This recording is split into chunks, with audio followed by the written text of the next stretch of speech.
Hi everyone, welcome back to our channel at Anlex, where we provide to you educational immigration videos. My name is Luker. I'm your host for today's episode of this new segment on our channel called Anlex DIY Immigration. That's right, we'll be providing you step-by-step tutorial on how you can build your own immigration file. So if you like these type of videos, please make sure to subscribe to our channel. And without further ado, let's jump to our topic of today, the Canadian Spouse Sponsorship Program. So the first step is to check who is eligible to be a sponsor. So to be a sponsor, you have to be 18 and over. You can be a Canadian citizen or a Canadian permanent resident living in Canada. Or you can also be a Canadian citizen living outside of Canada, but in that case you will have to prove that you intend to move back in Canada after your spouse becomes a permanent resident. You will also have to prove that you can provide basic needs to the person you sponsor via proving your financial capacity. Basically, you cannot be either bankrupt or be under any social assistance programs. However, there's two conditions where you may not be eligible to be a sponsor. First, if you have been sponsored previously in the past 5 years, or secondly, if you're still financially responsible for a spouse that you sponsored before. So the next step is to see who can be a sponsored person, or in this case, the principal applicant. So there's actually 3 categories. You can either be the spouse of the sponsor, or second category, you can also be the common law partner of the sponsor. It means that you've been living together for more than 1 year. Or the third category is the conjugal partner of the sponsor. For the conjugal partner, it is actually a special situation where the sponsored person cannot live or marry the sponsored person due to marital status, same-sex orientation, or even persecution. For example, if in a country where divorce is not allowed, they cannot marry each other, or even for same-sex marriage, sometimes it's not allowed for some countries. You may also include the children who are under 22 and unmarried of your sponsor in the sponsorship application.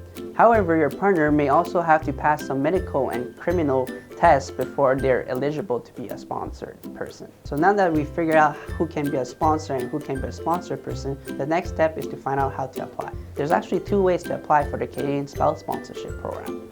There's the Outland and the Inland Sponsorship Program. For the Inland application, meaning that the sponsor and the sponsor are currently living and applying from inside of Canada. For the Outland, it means that the sponsored person is living and applying from outside of Canada. The main difference is that the Inland Spouse Sponsorship Program is that the sponsored person can apply for an open work permit, where they will be allowed to work and live inside Canada during the whole process of the sponsorship application. However, the sponsored person may not be able to leave Canada often or for a long period of time, since one of the requirements is to be living with a sponsor in Canada. Both Inland and Outland application takes around 12 months. Basically, this decision of applying Inland or Outland is a personal choice. After you've decided if you're applying from Inland or Outland of Canada, it is now the time to gather documentation and information needed to complete your application. You must download the application package on the IRCC website, which includes the document checklist and all the forms that are required. Note that the application package may vary depending on the sponsored person's citizenship country and resident country.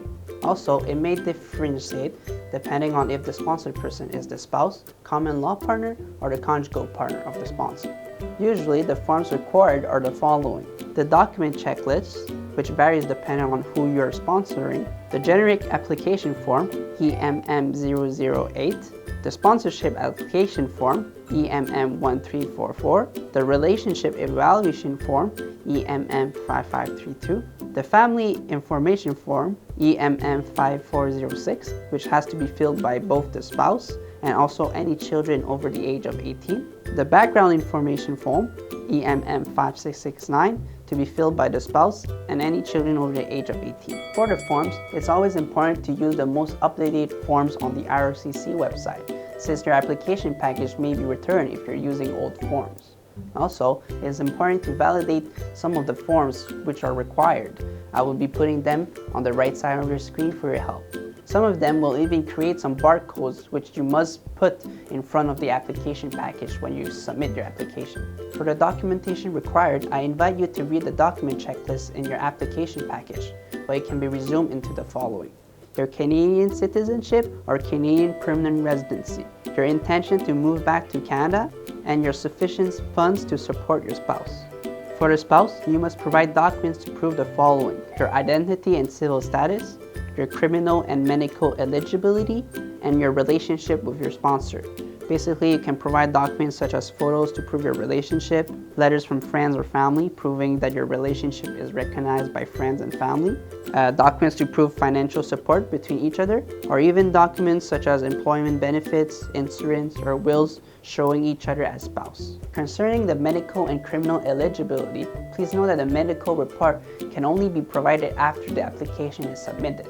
For the police certificate, the sponsored person must provide one police certificate for each country where she or he has lived for more than 6 months since the age of 18. However, some countries may only provide a police certificate after their sponsorship application has been provided. You must check on the IRCC website. Also, please note that your application may be less documentation heavy if you're married for more than 2 years, if you have children together, if you're living together, or that you've never been divorced before. After completing the application package, you will have to pay for the application fees, which includes the following: $1,040 for the sponsored person application fees, which includes also the right of permanent residence fees, $150 for each dependent children, which will be included in the application, $85 of biometric fees, or $170 if more than one person is included in the application. You can pay the fees online through the IRCC website and print the receipt so that you can include it in the application package. Now, before you submit the application to the IRCC, you have to make sure that your application is put in order. You must first put the document checklist on top, followed by the barcode pages, and then the rest of the forms and the documents according to the order in the document checklist. Only paper clips are allowed to attach photos in your application. You can submit your application by mail or courier service to the Case Processing Center in Sydney, Nova Scotia. There's actually 2 different addresses depending on if you're applying from inland or outland of Canada.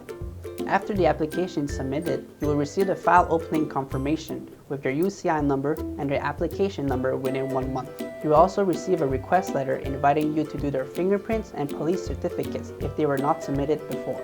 The spouse sponsorship program application time is around 12 months and an interview may be required. Within 9 to 10 months in, you will also be requested to do a medical exam.